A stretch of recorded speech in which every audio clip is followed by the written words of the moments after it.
Thank you there, Cheryl Pounder, Jamie McLennan, and Frankie Corrado. I think we're all surprised by the comeback, the fact that it was 4-1, and usually the Oilers in a situation like 4-1, it's going to end 7-2 or something like that. So the comeback's surprising. But were you guys surprised by just how much the Canucks dominated? The Oilers had, for a big chunk of that game, hardly any shots. Yeah. And how they completely shut them down. More surprised, for sure. More surprised because of that. Because if you thought, coming into this game, coming into this series, what was going to propel the Vancouver Canucks to victory? A couple things. Maybe their goaltender stood on their head. Like Shilovs has played really well. Maybe they won the special teams battle because Edmonton has had a very potent power play. And in tonight, none of those things happened for the Vancouver Canucks, but they still found a way to win this game. And it's because they forced the Oilers to play their game. And it was a defensively stingy game. They chipped away at the Edmonton Oilers, and ultimately that led to chances for the Vancouver Canucks. And as they mount this comeback, there's different players getting involved. It's the third line. It's JT Miller, who has to play against Connor McDavid all night long. It's the big defenseman Nikita Zadorov that you went out and acquired at the trade deadline. And ultimately, the player who finishes the comeback is Connor Garland, a guy who, if you go back to the summer, the start of the year, if they could have found a different home for him, they would have. But he's played so well for them this season. There's a lot of different characters, but it's not the narratives that you thought of coming into the game. It's the Vancouver Canucks forcing the Edmonton Oilers to play their game, and it didn't suit Edmonton on this night. For me, there was almost a tale of two games. Yeah. Because the Edmonton Oilers, they got out to the lead, and we were talking in the room and just saying, Shilovs has got to come out. DeSmith's got to go in, especially after that Hyman goal. So would you have taken him out right there? At that point, I would have, because I'm sitting there thinking that Casey DeSmith is on the bench. Give him a little house money because this game's done. It's a throwaway. Mm-hmm. We've seen it in the playoffs where, Toronto Maple Leafs were losing. They throw in Joseph Wall for the third period. Stuff like that, where you can look to a goaltender and say, we'll give you a little house money, get you ready for the next game. Because DeSmith, I do believe at some point will get back into the net. Yeah. So, okay, you're in good shape if you're the Edmonton Oilers, and then the 4-2 goal was a bad goal. Yeah. Skinner puts it in his own net, and you could see the Vancouver Canucks get a little bit of life. And then they never looked back after that. And to a man, I didn't think there wasn't one guy that you could say the Edmonton Oilers roster had a great night. Zach Hyman had 2 goals, but outside of that, I don't think anybody played to their potential. Well, it was really interesting because it was 5-on-5 for the Vancouver Canucks, right? They gave up the one power play goal, the only one that the Edmonton Oilers were able to score, taking that penalty for too many men 40 seconds into the game, not the way they wanted to start. But then they had 3 power play opportunities themselves, and they were unable to convert, but it didn't seem to affect them. You would have thought that this game would have been wrapped up at 4-1 by an Edmonton Oilers team that has been structurally better, playing more connected defensively. And you heard Knobloch talk about it. Just he, on the outside, pushing to the outside, he thought they were in good positions, which has come back to Skinner a little bit. But yeah, certainly the momentum flipped, if you will, halfway through that second period, and it was all Vancouver Canucks. Well, Rick Tocchet had to be internally doing a burn early on because they had, 6 days to prepare for this series. And he must have just said over and over again, we just can't take penalties. And then you take one 40 seconds into the game, it's in the back of your net, and you're thinking, oh, this is a disaster.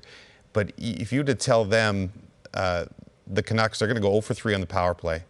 They're going to give up a power play goal in the first couple minutes. They're going to be down 4-1, and you're going to come out with a W out of that. It's a minor miracle. But it's interesting. I never would have thought that Connor McDavid wouldn't have had a shot on net and would have been 27% in the circle either. And so they did a real good job of neutralizing him, and that's not easy. Let's face it. You know that he's going to get on the score sheet. He did. He got a secondary assist, but he was also really taken away in terms of just finding ways to keep him on the outside, and that's something that is really critical. But anytime you have a power play opportunity, you know that he can be lethal as well as them, and they're just so effective, 45%. But you know what? The PK bounced back. They found a way to get back on 5-on-5 and do something about it. You mentioned Hyman with his 2-goal performance as well. I mean, 9 goals that he has now in the playoffs alone. James, you talk about how they had 6 days to prepare for this series. Like, they take a too many men penalty. Maybe you're not as mentally sharp. There was nothing undisciplined about the Canucks. Like they really stuck to their, maybe mental thought process coming into this. Like we can't give the Edmonton Oilers power plays.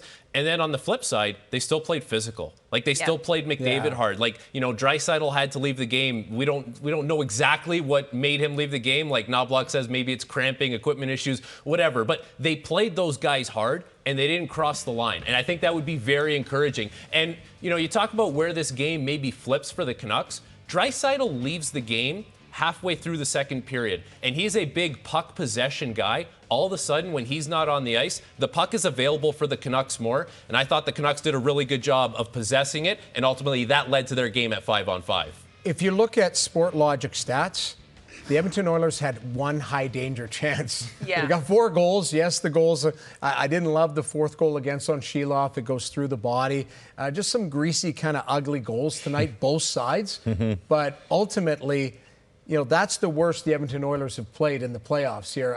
I thought Game 2 against the LA Kings, Stuart Skinner wasn't very good that night. They lost 5-4. Lost 5-4 here tonight. Again, Stuart Skinner wasn't great. But Skinner responded after that. He's going to need to respond because they need him. If the Edmonton Oilers want to go deep into the playoffs, he's their guy. That's the bottom line. Where in Vancouver, they want Demko back, then into DeSmith, then it's Sheeloff, who's playing his 13th NHL game here total tonight. So bottom line is there's a lot of different storylines, but the Edmonton Oilers need to be a lot better than they were in this game. How discouraging is it, though, if you're the Oilers and that's your number one guy and you got to live and die with that guy and the Canucks could be playing their 3rd guy and they still beat you? I don't think it's discouraging. And he doesn't play well. And he didn't play, exactly. He didn't play well. But the thing is as Chris Knobloch said, I'm not worried about him because the way he responds. So he had an off game in the first series against LA, and he goes in and gets a shutout the next game, and he continues to help them get past the LA Kings. So I think he's had a really good season, settled in as the number 1 guy.